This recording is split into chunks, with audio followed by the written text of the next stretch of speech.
Ladies and gentlemen, H D. Kumaraswamy ಅವರು ಕೇಂದ್ರ ಮಂತ್ರಿಗಳಾದ ಮೇಲೆ ರಾಜ್ಯದಲ್ಲಿ JDSನ ಪ್ರಭಾವ ಕಡಿಮೆ ಆಗ್ತಿದೆಯಾ? JDSನ ಸಂಘಟನೆಗೆ ತೊಂದರೆ ಆಗ್ತಿದೆಯಾ? ನಿಖಿಲ್ ಅವರು ಪರಿಣಾಮಕಾರಿಯಾಗಿ ಓಡಾಟ ಮಾಡಿದರೂ ಕೂಡ ಎಚ್.ಡಿ. ಕುಮಾರಸ್ವಾಮಿ ಅವರ ಸ್ಥಳವನ್ನು ತುಂಬಲಿಕ್ಕೆ ಆಗ್ತಾ ಇಲ್ವಾ? ಹಾಗಾದರೆ ಕೇಂದ್ರದಲ್ಲಿ ಅಧಿಕಾರ ನಡೆಸ್ತಾ ಇರುವಂಥ ಕುಮಾರಸ್ವಾಮಿ ಅವರು ಕರ್ನಾಟಕ ರಾಜ್ಯಕ್ಕೆ ಬರುವಂತಹ ವಾತಾವರಣ ಈಗ ಪಕ್ವವಾಗಿದೆಯಾ? ಮುಹೂರ್ತ ಫಿಕ್ಸ್ ಆಗ್ತಿದೆಯಾ? ಎಚ್.ಡಿ. ಕುಮಾರಸ್ವಾಮಿ ರಾಜ್ಯ ರಾಜಕಾರಣಕ್ಕೆ ಬಂದರೆ JDSನ ಖದರ್ ಬದಲಾಗುತ್ತಾ? ಬಿಗ್ ಸ್ಟೋರಿಯಲ್ಲಿ ಎಕ್ಸ್ಪ್ಲೇನ್ ಮಾಡ್ತೀನಿ. ನೆಲ ಜಲ ಭಾಷೆಗಾಗಿ ಪ್ರಾಮಾಣಿಕ ಪತ್ರಿಕೋದ್ಯಮ, ನಾನು ಹೇಮಂತ್.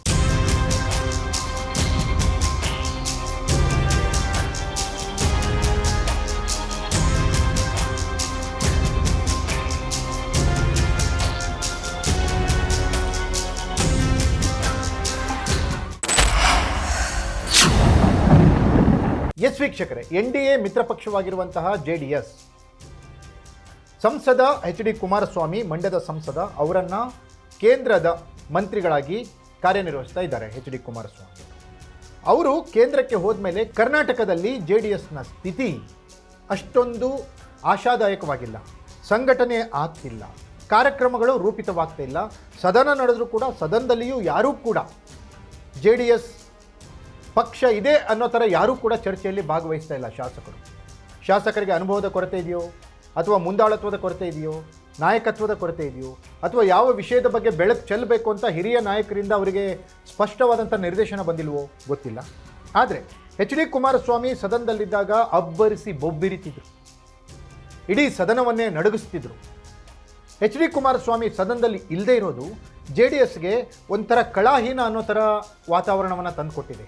ಹಾಗಾಗಿ JDS ಕರ್ನಾಟಕದಲ್ಲಿ ಇನ್ನೂ ಸಂಘಟನೆಯನ್ನು ಬಲಗೊಳಿಸಬೇಕು, ಪಕ್ಷ ಬಲಗೊಳ್ಳಬೇಕು ಅನ್ನೋ ಥರದ್ದೇನಾದರೂ ಆದರೆ ಎಚ್.ಡಿ. ಕುಮಾರಸ್ವಾಮಿಯವರ ಅಗತ್ಯತೆ ತುಂಬ ದೊಡ್ಡ ಮಟ್ಟದಲ್ಲಿದೆ ಕರ್ನಾಟಕದಲ್ಲಿ. ಹಾಗಾಗಿ ಎಚ್.ಡಿ. ಕುಮಾರಸ್ವಾಮಿಯವರು ಯೂನಿಯನ್ ಮಿನಿಸ್ಟರ್ ಆಗಿ ಕೇಂದ್ರದಲ್ಲಿ ಕೆಲಸ ಮಾಡ್ತಾ ಇದ್ದಾರೆ.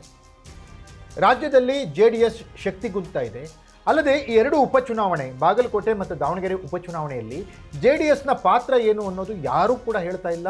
ಅದು ಕ್ಷೇತ್ರದಲ್ಲಿ ಓಡಾಡಿದಾಗ ಜನರ ಮನಸ್ಸಿಗೂ ಗೊತ್ತಾಗ್ತಾ ಇದೆ.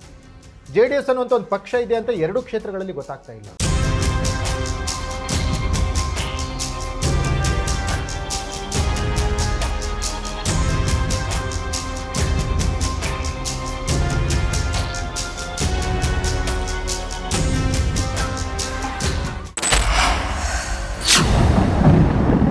ಈ ಎರಡೂ ಪಕ್ಷಗಳು ಕೂಡ ಕಾಂಗ್ರೆಸ್ ಮತ್ತು BJP JDSನ ಲೆಕ್ಕಕ್ಕೆ ತೆಗೆದುಕೊಳ್ತಾ ಇಲ್ಲ.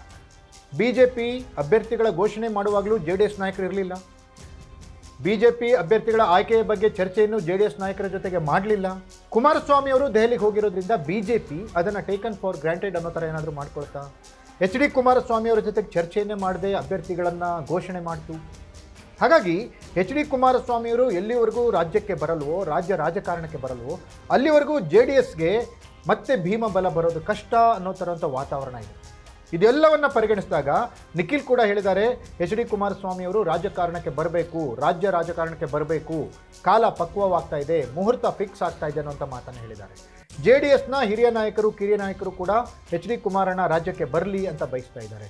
ಒಂದು ಹೆಜ್ಜೆ ಕಾರ್ಯಕರ್ತರು ಮುಂದೆ ಹೋಗಿ ಎಚ್.ಡಿ. ಕುಮಾರಣ್ಣ ರಾಜ್ಯಕ್ಕೆ ಬರಬೇಕು, ಮುಂದಿನ ಬಾರಿ ರಾಜ್ಯವನ್ನು ಎಚ್.ಡಿ. ಕುಮಾರಸ್ವಾಮಿಯವರೇ ಮುನ್ನಡೆಸಬೇಕು, ಎಚ್.ಡಿ. ಕುಮಾರಸ್ವಾಮಿಯವರೇ ಮುಖ್ಯಮಂತ್ರಿ ಆಗಬೇಕು ಅನ್ನೋ ಆಶಾಭಾವನೆಯನ್ನು ಕೂಡ ವ್ಯಕ್ತಪಡಿಸ್ತಾ ಇದ್ದಾರೆ.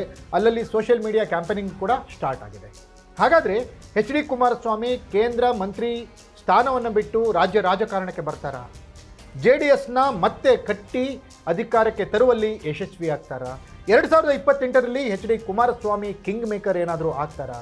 ಎಚ್.ಡಿ. ಕುಮಾರಸ್ವಾಮಿ JDSನ್ನು ಹೊರಗಿಟ್ಟು ರಾಜ್ಯದಲ್ಲಿ ಆಡಳಿತ ನಡೆಸೋದು ಕಷ್ಟ ಅನ್ನುವಂಥ ಮೆಸೇಜನ್ನು ಮತ್ತೊಮ್ಮೆ ಪ್ರೂವ್ ಮಾಡ್ತಾರಾ?